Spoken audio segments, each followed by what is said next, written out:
Thank you guys for joining us.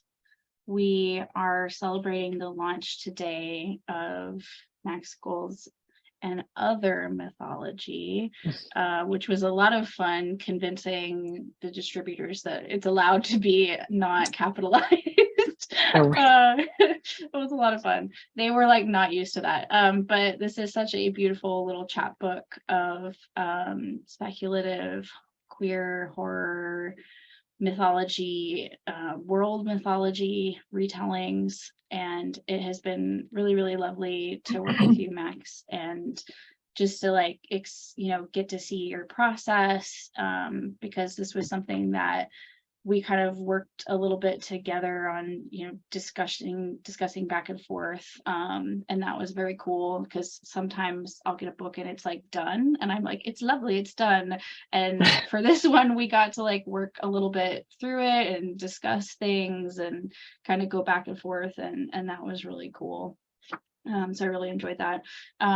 If you guys don't know me, I am Holly Lynn Walrath. I am the managing editor of Interstellar Flight Press. We publish speculative poetry, short story collections, novellas, basically any kind of books that the big fancy five publishers do not want. We want them. That's what we do. And we try to focus on underrepresented voices. And yeah, so that's me. And then we are very lucky to celebrate your publication, Max. And gosh, you have had so many things come out in this last year. Like, you have had a lot of individual poetry publications, and also like 2 books that were on the Science Fiction Fantasy Poetry Association Elegant Award. I saw that was very cool. And one was a collaboration. That was neat. And so gosh, you've had so much going on lately. I feel like maybe you have a really great ethic of like submitting your work out and collaborating and also doing so much with the Horror Writers Association and finding time for all that. And so we're very lucky to have you.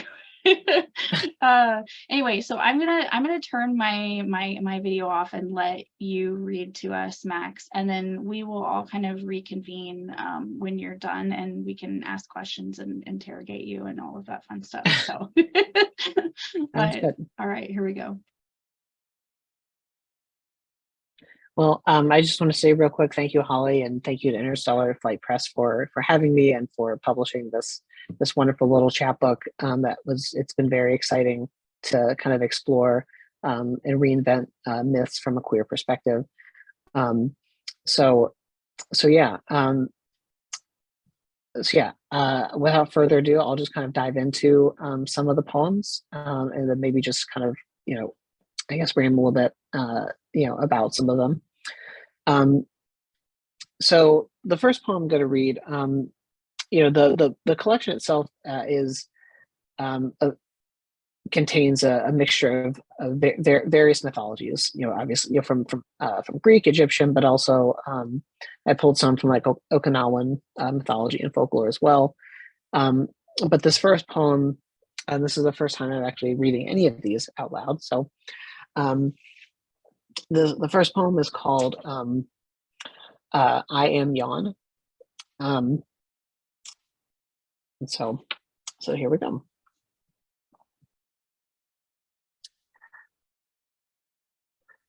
Always, forever, and into the wide, infinite darkness, I stretched my lips toward that which never ended, my unyielding loneliness. I was, and had always been, the voids. Even Tartars trembled when gazing into my heavy depths, or the nightmares creeping far beneath the visions. Not even the fates dared utter, or the gray whispered in the foggy, black murk of their rocky palaces at the edge of death and wonder. No, nothing compared to my thirst for solitude and contempt for order, as if it were possible to truly subdue me or the powers that tug at the bodies of the cosmos. The pitiful attempt at naming me were also fruitless, or humorful. Chaos, primordial, the beginning, though there was something similar to describe it. dreadful and unsettling. Wide are my lips parted through the darkness, and I managed to draw a single breath. A billion lights flickered in and out of existence. Countless pains insinuated but never felt, and even gods were lost to me. I am Yon. So I tried to capture, in Hesiod's Theogony, there's different interpretations of chaos. And so in Hesiod's Theogony, chaos is a primordial deity, a primordial god. So Iambion was kind of meant to capture chaos as this, this cosmic, cosmic thing. So the next one that I'm going to read is Anti-Orpheus. Anti-Orpheus, the Music of Death.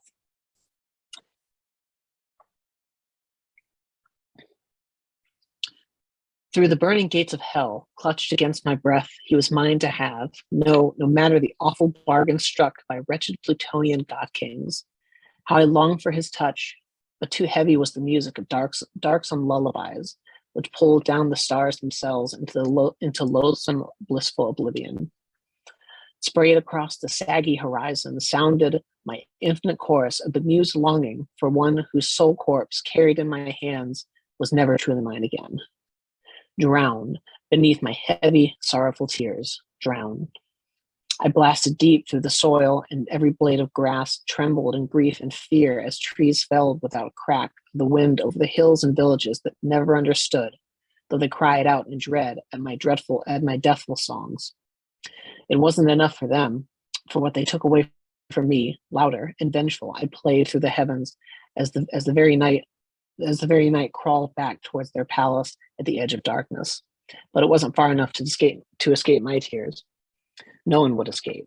Drown beneath my heavy, sorrowful tears. Drown. So that's that was a more vengeful take, I suppose, on the Orpheus myth. This next one I had fun writing, and it's been mentioned in a few reviews, a few NetGalley reviews. This one is called Endymion the Twink and the Vengeful Moon. I just, I'd read the myth, and I'd read it a few times, and I wanted to I just wanted to rewrite it as a poem with Endymion as a twink and the Vengeful Moon. So without further ado.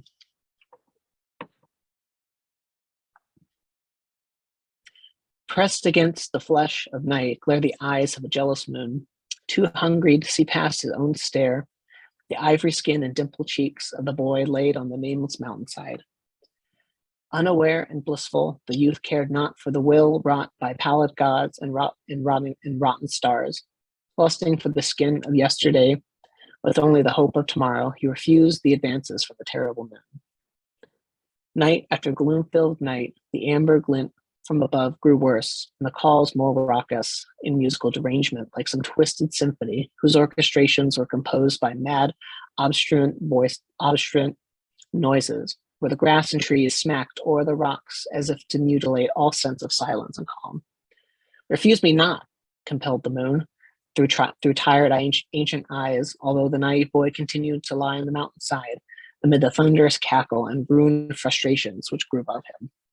Refuse me not, arrogant youth. The stars trembled while the horrid moon bled light and lust from its rocky innards across the valleys, through the forests, until no light was seen from any city or palace except the corpse of the old god which hung dimly in the fabric of night, and the nameless boy who slept forever on the mountainside without knowing anything of the moon. So I had a lot of fun writing that one.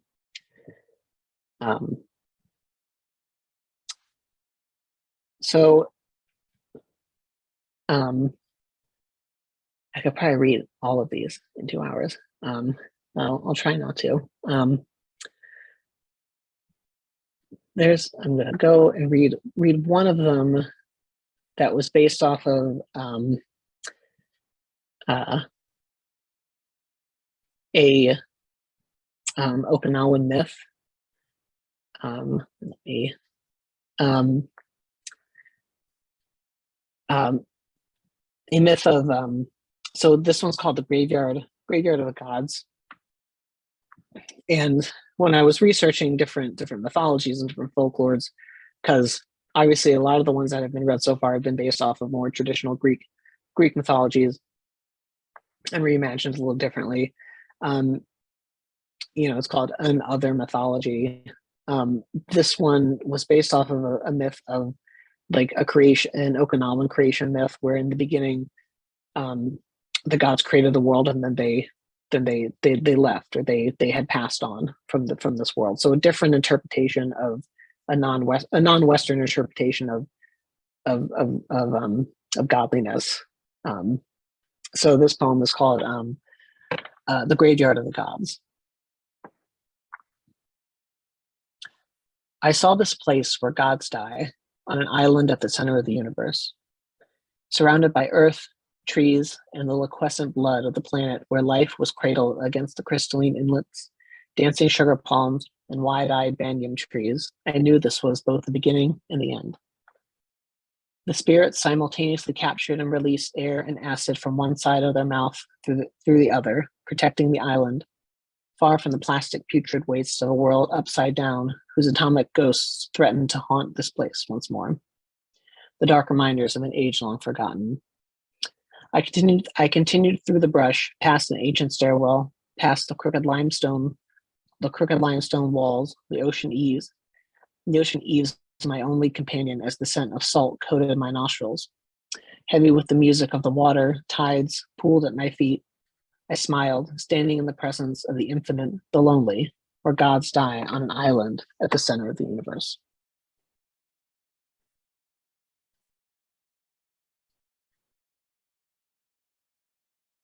Okay, let's see.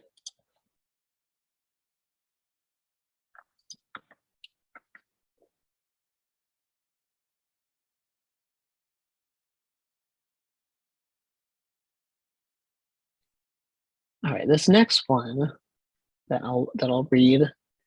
I had fun writing all the primordial deities. I think I got most of them covered, or at least Hesiod's definition of primordial deities. That's, I believe that's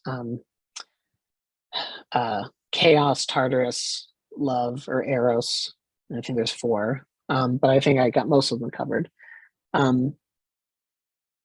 This one is called Below the Pit. Below the skies, and farther still, haunting those bewildered spaces where tiny cracks formed at the fork of maybe so, on the banks of trembling rivers at the base of unformed nightmares, I waited in the pits, cleaved from black and brittle sanguinity. A glass-blown geography of horrid flames of yesterday glazed across a plain that once had woods, but now held only deserts and mountains cut into oceans of jagged diamonds and rocks bleeding into the bodies of 5 rivers. Those siblings of mine, too few left, tried to confine me. They threw scraps into my ash-fired stomach to quell the ancient resentment, which boiled deep past the gray, glutted clouds into the whirling smog, where my hatred seethed as if burned into some unnatural closet. Forgotten to the minds and memories of comprehension, forgotten to the gods and my vile siblings, I toil below the skies, and farther still, in a place confined to the primordial atrocities of creation, the empty, forsaken pit of Tartarus. So that one was more on the one of the traditional Greek creation myths. So that would have been Tartarus, which, like I said, in Hesiod is one of the original primordial deities.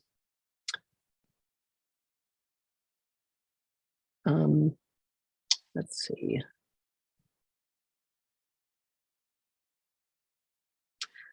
This next one is called The Moth.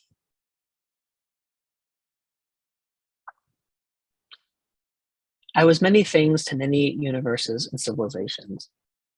Perhaps a dragon or beast, some winged gemstone carrying behemoth who dwelled at the center of existence, the personification of earthquakes, or a force so great the fabrics of reality ripped beneath my bulk, so large that even my body altered perceptions and dreams wherever I moved, pulling the stars across my sparkling mass over timelines in twisted cyber structures as if they were twine caught between my fingers.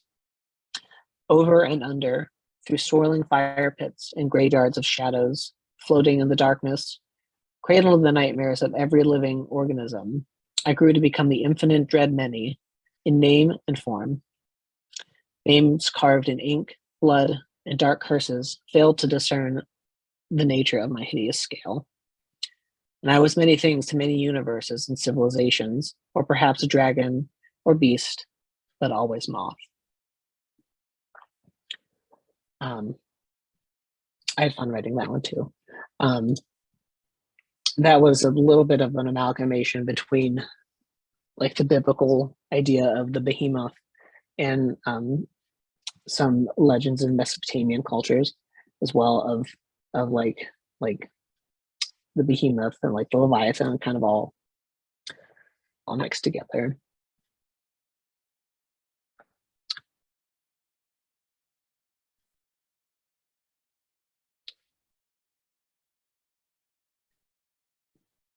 Let's see. These two are that I'm going to read in sequential order are a call and response to one another. And fun little side story for this one. I actually sent, I don't know how I remember this. I actually sent her a meme when I wrote these, and one of them said, "I'm dead." I think the first one said, "I'm dead," and I think I had a picture of Hades on it or something like that. So I wrote a little call and response about Thanatos in Hades, because not to not to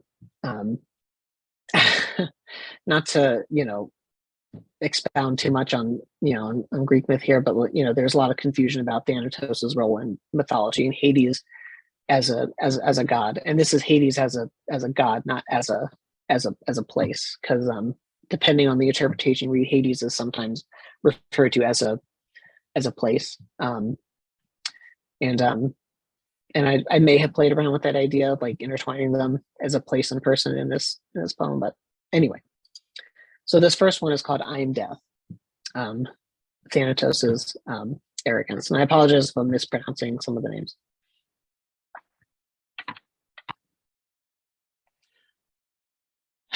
Flashes, spectral ambivalence, and guttural music orchestrated in the last pitiful moments before the body fades into memory. They'll never forget me. I can't help myself or the dramatics, but I've been taught not to play with my food. Body's brain and beautiful dreams coalesce my hunger until nothing remains for me to do except swallow everything into darkness with my forgotten stomach, where fingers lit the salt and stars, only wanting one more bite. Too much? He'll survive. He always has been. He always has been beneath that helmet. At least I think he will. If I don't finish everyone or everything off first, bit by bit, down to the last atom.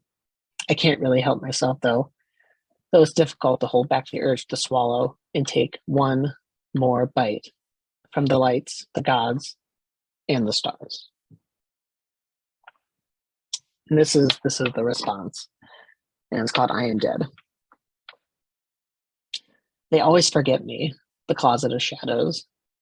I'm here in the shadows, too, a host for those poor unfortunates, always terrified without cause, without anything, and too quick to make the jump or the last kiss when they're brought to me in this place of dark, cavernous dreams and helmets taller than their nightmares.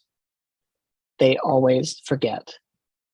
I've been here for countless millennia, waiting, watching, witness to the birth of stars, through misunderstood and still stranded in my own closet of shadows, doomed to care for these wild unfortunates who glide through his lips, his sloppy seconds, and they always forget that I remain here in this closet of shadows.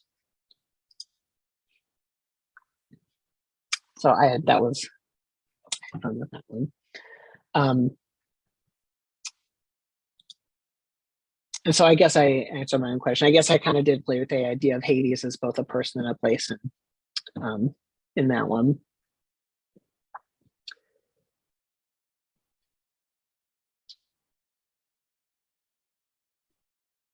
So this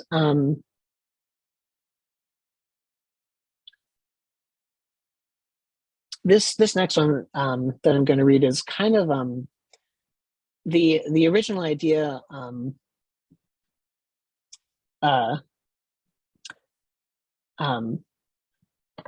Sorry, this is not the one. There it is. This is also another underworld one, and this one is just kind of another twist on I guess the Persephone myth, but obviously, well, I'll just read it and you'll see. So this one is called Drag, Queen of the Underworld.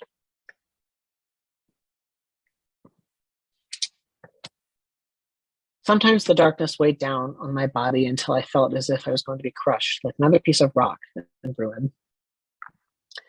Strewn across some frozen lake, like Nyx, languishing within the endless waste, dragged underneath a parade of demons, their ugly little feet trampling through the snow and blood, serving a blissful master, where my soul was trapped, clutched against his armored breast, the lifeless toy. No, things are going to change until I was queen of everything. There's more to these myths than gardens, damsels, and ancient ugly men. Stories get old after a few thousand years, recycled, reused, burned into the memories of wretched men who think themselves more pretentious than the stars. I'd always wanted to redecorate that awful cave he called a palace. The gaudy and grotesque face was enough to twist my guts, while inside is a gaggle of old one-eyed gray witches, wandering souls, and three-headed dogs dance like some gaudy macabre burlesque. Yes, things were going to change because I was queen of everything. I was light, beauty, and darkness, and he needed me. His reasons were mind-numbing and endless, but one thing was clear. A drag queen had been abducted by lackluster forces of darkness, and things were going to change around here.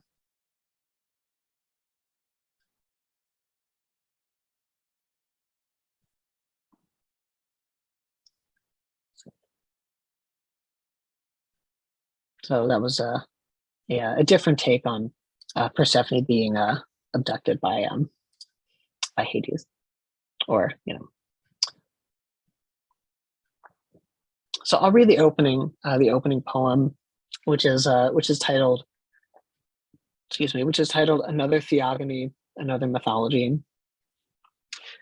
It reads a little bit like a theogony, which a theogony is a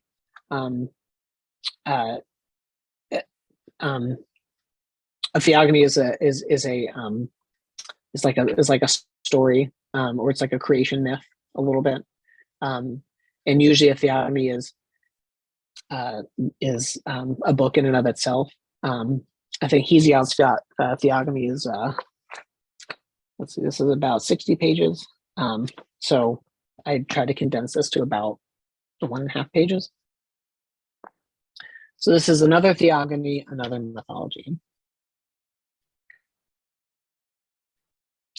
The story never ends.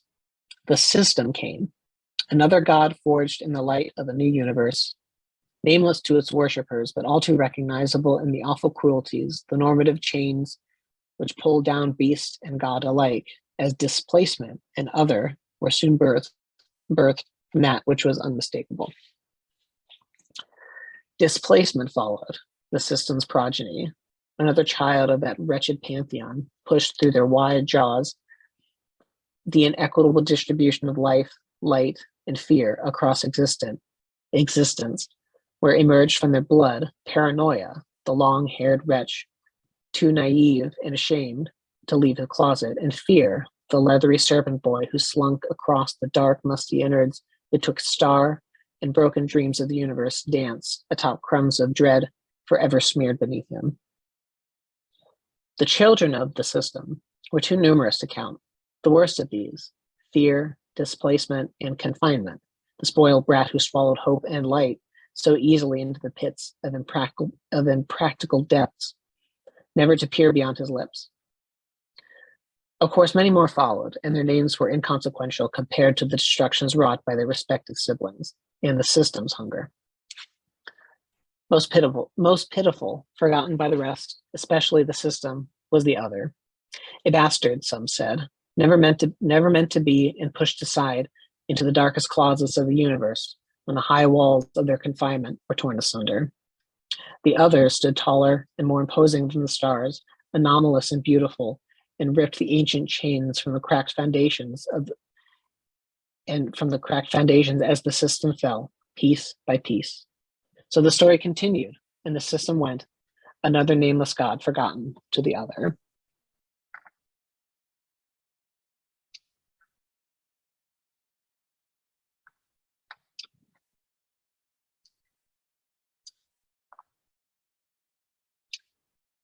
All right.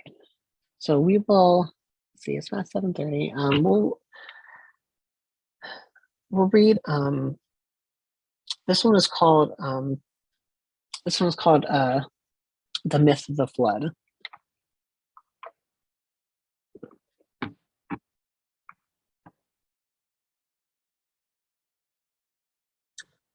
Smothered by the wrath and ruin of my tears, the cities were eventually swallowed by the myth that was my body. Consumed in a liquescent misery across the earth, across the rocks and mountains, across the horizon, so that the world might never forget my unhappiness. Too late were they to forget me, a mass of salt and dread that filled the worst nightmares and twisted fantasies of men. My unshaped body and useless appendages were never beautiful, but only tools for a mad god or vile beast. Too quick were they to forget the wonder imbued within the sparkle and light of my cerulean eyes, limitless and gentle. And how easily I was replaced by the deranged, lustful mass which sought to swallow the world. Their fictions became my truths. I became all too eager, trapped in rage, without depth, without control, without the need for patience to wash away the marble temples and stone villages where so many dreams confided in the privilege of my safety and comfort.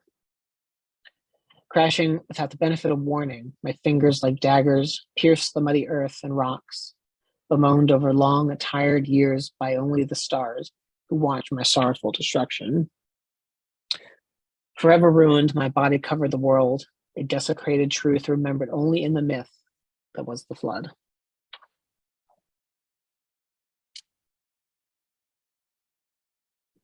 So that was just another kind of a different take on the idea of the flood.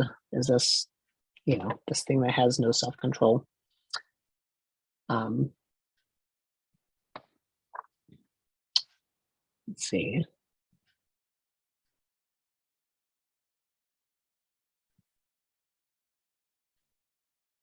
We'll read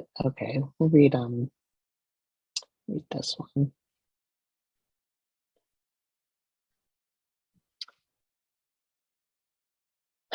This one is called The Fall of Sin, C-I-N.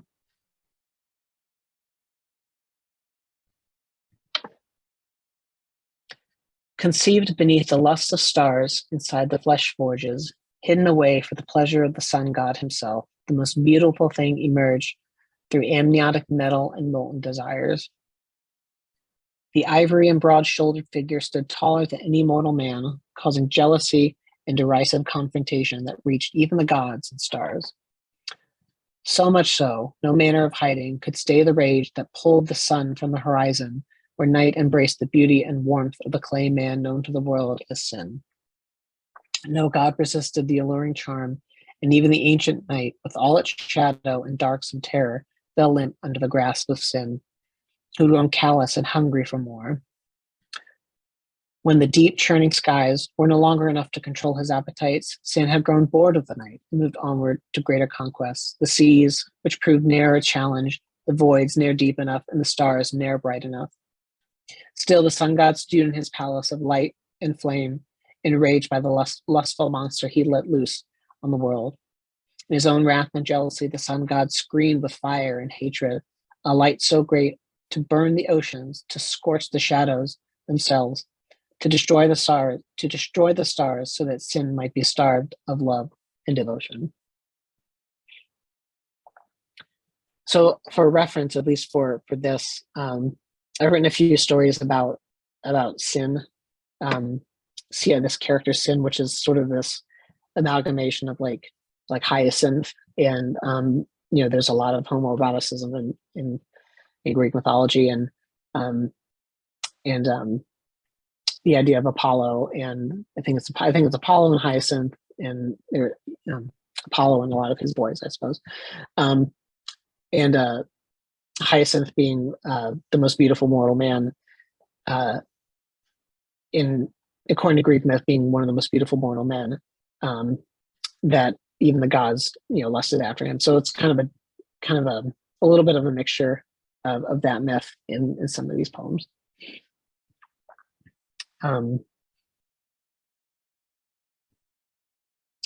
So let's see. So now I kind of want to read this one. This one's called Blood and Flowers, Saffron Nightmares.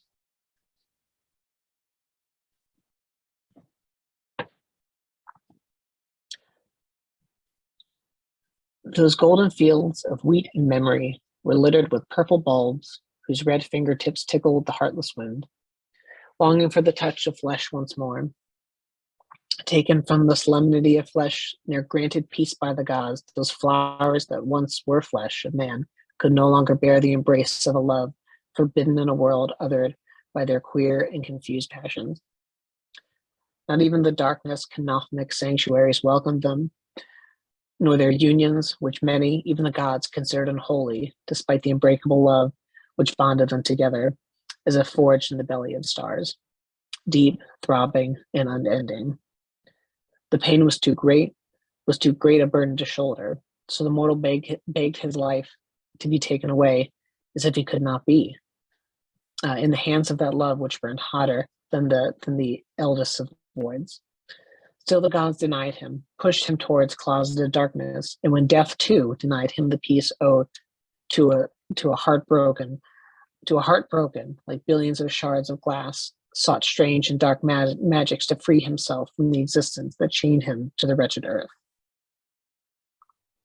Through dim and shadowed night, he traveled across nameless plains, beneath mountains in madness, until he happened upon a golden field said to have belonged to an ancient god, unimportant in name and stature, who was cast out by their kin. Relieve me of this burden, he beseeched the old god. But the god said nothing, save a dark and terrible warning crooned from the god's lips. Here you shall remain if you choose, the blood and flowers left behind, bound in grief no more. And so the man remained forever within the golden fields of wheat and memory, littered with purple bulbs whose red fingertips tickled the heartless wind, longing for the touch of flesh once more, never to have or hold it again. So, for those not familiar of the myth of where saffron comes from, and I have to refamiliarize myself a little bit, but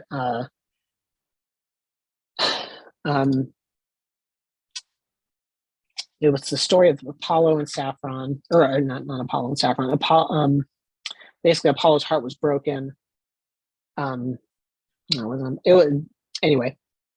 Apollo's heart was broken, or something like that, or he was enraged or something, and then turned.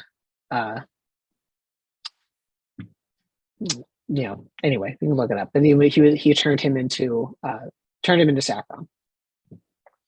He turned the character into saffron, or the person into saffron. Anyway, it was Hermes. I'm sorry. Hermes Apollo.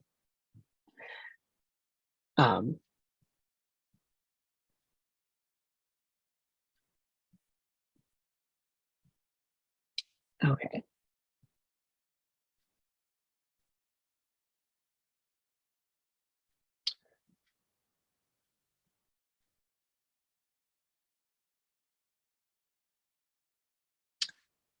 All right, so I'm just trying to see which one.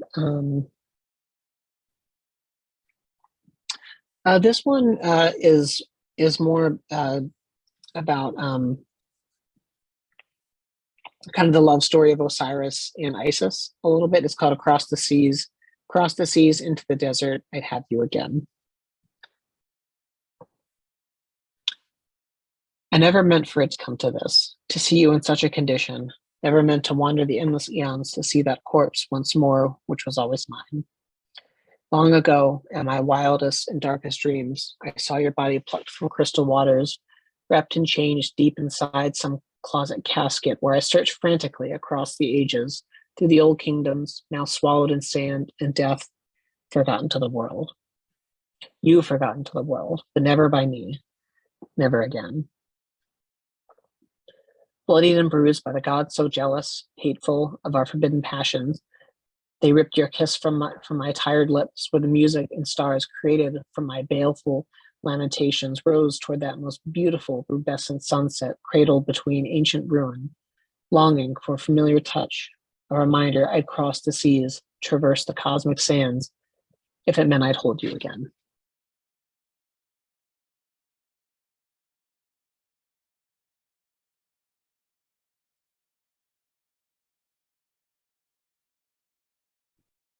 Holly, I don't know if you want to take a quick break and if there's any questions, or I can keep going. I think I've almost read. I've almost read It's most so of great. them. I am loving it. I love there's always like this moment where like I get to hear the person read their work and all of a sudden I have a different kind of like understanding of the poem and I'm not sure what causes that, but it's just different that like even though I've read it like many, many times in the editing and everything. Yeah, it's lovely. We did have a question. Let me scroll back and make sure I read it. So Linda Addison asked, I'd love to hear about your process and inspiration in the early part of your writing career.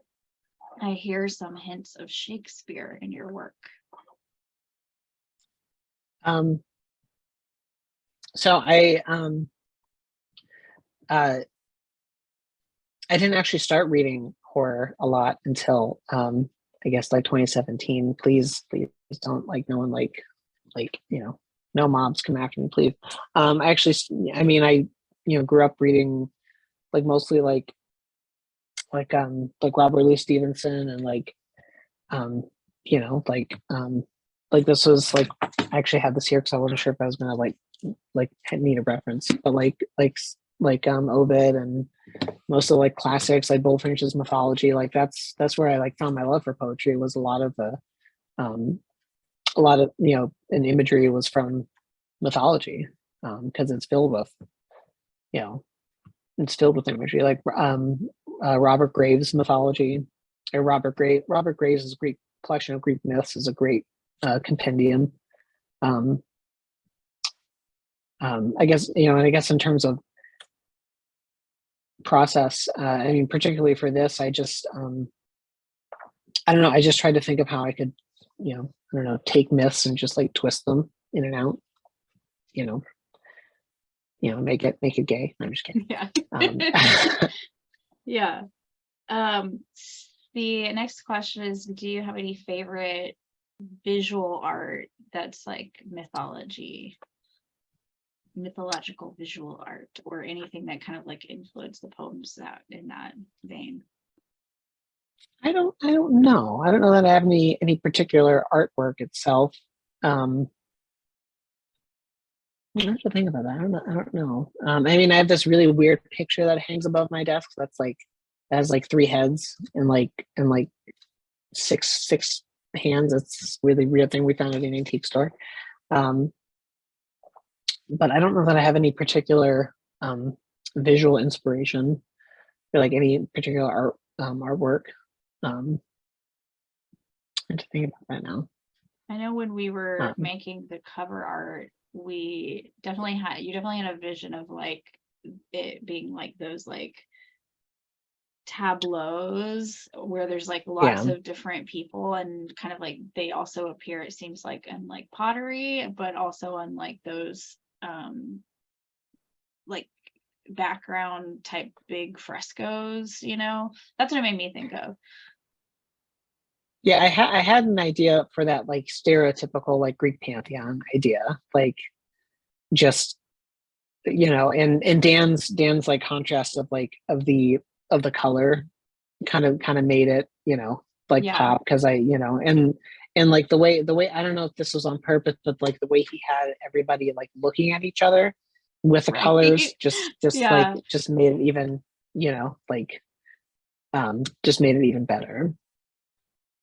And then someone asked, what's your background in mythology? And I was wondering that too, because you are so well versed that like sometimes you would be sending me things and I'd be like, I gotta go look that up because I don't, but like in a good way, because you don't think often about like, well, we just like have these myths that are a part of our cultural consciousness and we don't think about like where they came from. So yeah.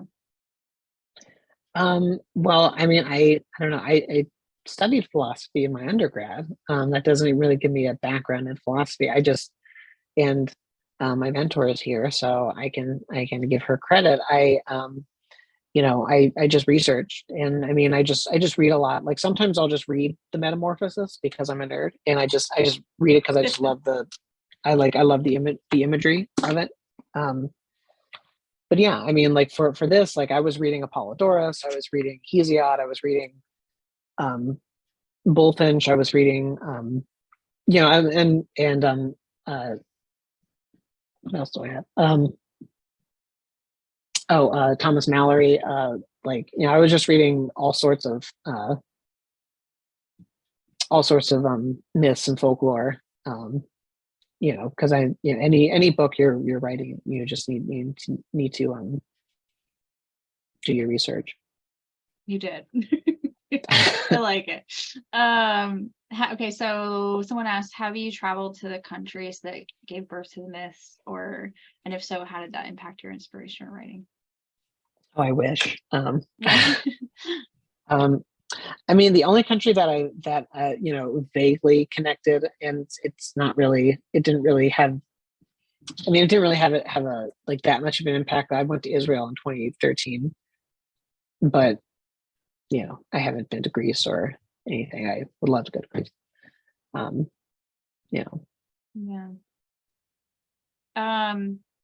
My question is about prose poetry. So why prose poetry? What is kind of how did you get into prose poetry, etc.?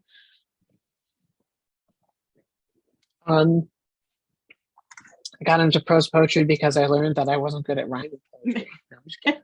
Um, well, I mean, Thankfully.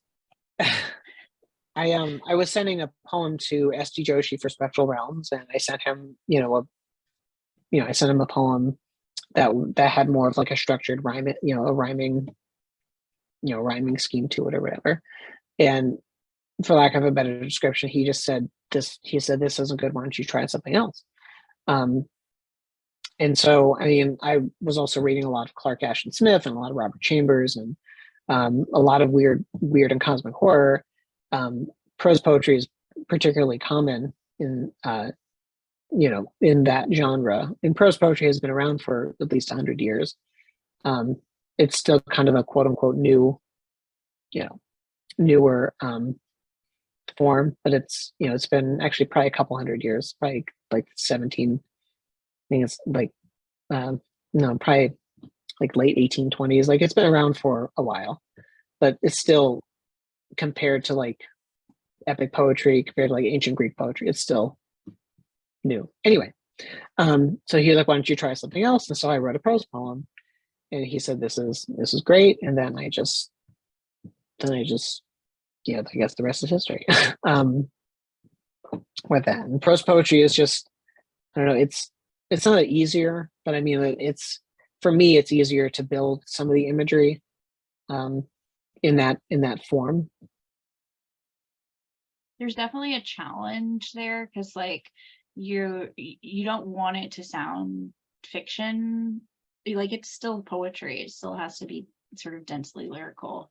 And I think even in a prose poem, it has to be even more densely lyrical sometimes. Mm-hmm. And I love the Clark Ashton Smith reference because I think a lot of people don't realize that speculative poetry was very much in the very early pulp magazines, and Clark Ashton Smith was, I think, one of those poets that was very often published in like the early magazines, and prose poetry was pretty common. So I think you're doing this very cool thing where you're calling back to that history, but definitely placing it in not the same context. Yeah. It is in a queer kind of retaking of the stories context, and I really appreciate that. So that was one of the things that I really loved about your work.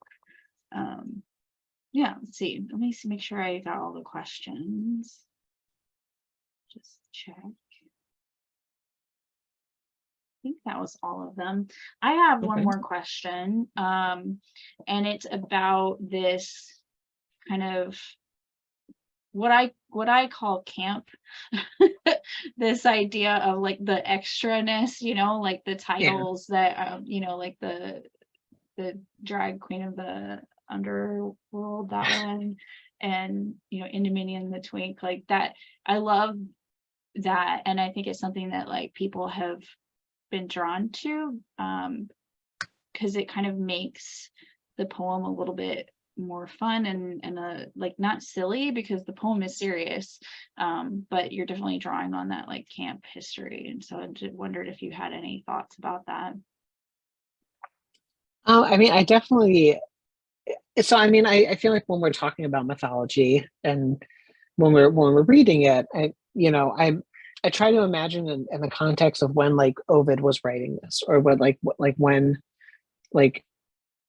they're writing and when they're reading it, like, you know, we're looking at it like several thousand years, several, you know, thousands of years later, like we're reading this very serious thing. And, you know, for all intents and purposes it is, but, you know, maybe for them you know, it still was poetry. So maybe there was a little snark, and maybe there was something that they were doing, you know, whatever to make a point, or what have you. I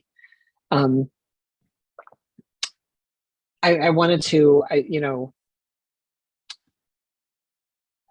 part of that was kind of also to subvert I guess the heteronormativity of it a little bit, you know, with I am dead, I am deaf, you know, and drag queen of the underworld, and a lot of these. I just kind of wanted to just remind people that like myths, like I guess like a queer retaking of mythology a little bit. Yeah, and I love it because, like, you know, I was teaching a poetry class recently, and I was going over like epigraphs, and we were talking about like Martial and like some of the classic like Roman Greek epigraphs, and like a lot of them were you know, homosexual in nature, but also like super snarky. So I was like, this is a classic. This works perfectly. It goes back in history. So yeah, I love it. Okay, well, I think that's all of our questions. Do you want to maybe read? Let's see, I'm just make sure I don't have any others. And to correct myself, it was basically like Hermes was playing discus with Crocus. That's it. I'm sorry, it was Crocus, not Hyacinth. Hermes was playing discus with Crocus, and then Crocus gets injured and then dies, and then from his blood Hermes creates the saffron flower.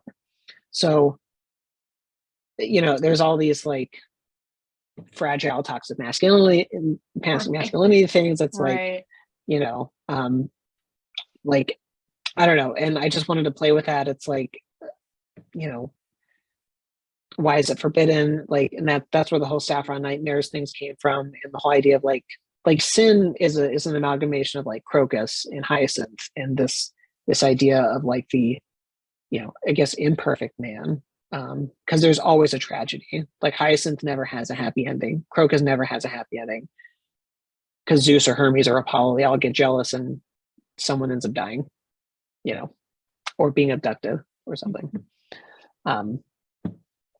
But So Angela asks, why do you think it's important to keep these myths alive and evolving in our current culture? I think for that reason, because they do evolve and they, they do change.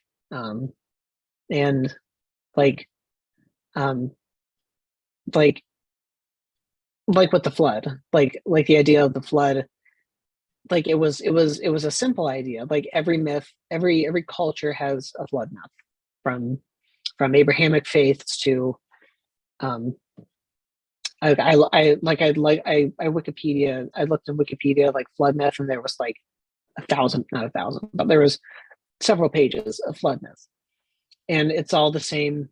It's all the same idea. There's a, because um, there's also actual scientific evidence of like generally around the period like when the Earth was changing. And anyway, I don't want to. We're not gonna rabbit hole anyway. But like it's the same general idea. The flood comes, wipes the Earth clean. The Earth starts over again. But I wanted to look at it. Well, what's the flood's perspective? Like, this whole, this idea of, I don't know, almost like body dysmorphia. It's like, well, why am I not good enough? Like I'm the water. I've been here, and so a little bit of that, and this idea of like, I don't know, changing the myths a little bit. And I guess to answer Angela's question like that, like the myths change because we as people change, and we view, we're, um, like Zeus isn't always the good guy, for example.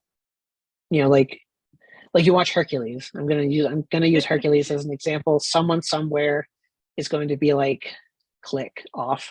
I'm using this as an example because it's like we always think, or like, you would see that and you would think, oh, Zeus is the good guy because he's the king of the gods or whatever. But he was a terrible god. Actually, he's an awful person. But it's um uh but it's like you have to change. Like everything will, I don't know, 50, 100 years from now, like, how does that change if we don't retell the stories? um like with Hades, like everyone thinks of Hades as this evil person. I don't know, maybe not evil, but like I think of Hades as just as a place and a person, just indifferent, because Hades is stuck. Mm. you know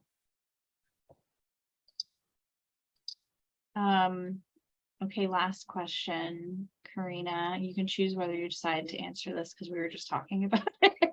Are you thinking of tackling other mythic canons in future collections? Well, I guess, yeah, since we were kind of just talking about it, maybe.